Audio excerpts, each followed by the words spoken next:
பறவைகளுக்கு தீனி போட்டு 2-3 நாள் ஆச்சு அப்படின்னு சொல்லிட்டு காலையிலேயே வந்து 2 வீலர் எடுத்துக்கிட்டு பறவைகள் இருக்கக்கூடிய இடத்துக்கு அப்படியே போனேன்.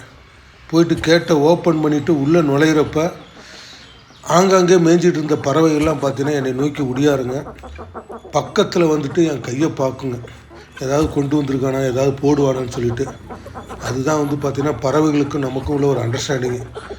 போன உடனே பறவைகளோட ஒரு 5 நிமிஷம் வந்து டைம் ஸ்பெண்ட் பண்ணுறது.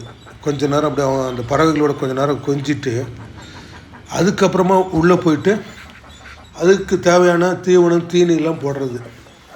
வேலையாக நான் என்ன பண்ணேன் அப்படின்னா, கோதுமையை கொண்டாந்து கொஞ்சம் இறச்சி விட்டேன். எல்லா பறவைகளும் ஒன்று கூடி பார்த்திங்கன்னா அந்த கோதுமையை வந்து அப்படியே பொறுக்கி சாப்பிடுங்க. வாத்து கூட அந்த கோதுமையெல்லாம் சாப்பிடும். கின்னி கோழிங்க, வான் கோழிங்க எல்லாமே வந்து கோதுமையை வந்து நல்லா பொறுக்கி சாப்பிடும். அப்படி வந்து அந்த பறவைகள்லாம் வந்து அந்த கோதுமையை பொறுக்கி சாப்பிட்றப்ப கொஞ்சம் உற்று நோக்கி பார்த்தோன்னு வச்சுங்க, அது சாப்பிட்ற அழகு வந்து அவ்வளோ அழகாக இருக்கும். அதை கொஞ்ச நேரம் அப்படியே வேடிக்கையெல்லாம் அப்படியே பார்க்குறது. வேடிக்கையெல்லாம் பார்த்துட்டு எப்பவுமே ரெகுலராக கொஞ்சம் வேலைகள்லாம் இருக்கும். அந்த வேலையெல்லாம் அப்படி செஞ்சிட்ருக்கப்போ தான் வந்து ஒரு சேவல் என்ன பண்ணோன்னா, காம்பவுண்ட் சவுத்து மேலே ஏறி ஒரு கீரை மரம் இருக்குது, அந்த கீரையை வந்து கொத்தி கொத்தி கஷ்டப்பட்டு கொத்திட்டு இருந்தான். சரின்னு சொல்லிட்டு நான் என்ன பண்ணேன், அந்த கீரையை வந்து கொஞ்சம் உடச்சிட்டு வந்து சேவலுக்கு கொடுத்தா நல்லா சாப்பிட்டான்.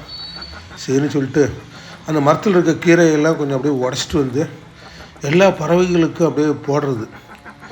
எல்லாம் அப்படியே இந்த கீரைகள்லாம் அப்படியே நல்லா விரும்பி நல்லா சாப்பிடுவானுங்க. சரின்னு சொல்லிட்டு அது சாப்பிட்ற அழகெல்லாம் கொஞ்ச நேரம் அப்படியே பக்கத்தில் நின்று கொஞ்ச நேரம் அப்படியே பார்ப்பேன். சரின்னு சொல்லிட்டு டைம் ஆச்சுன்னு சொல்லிட்டு அப்புறம் அங்கேருந்து வீட்டுக்கு கிளம்பி வந்துட்டேன்.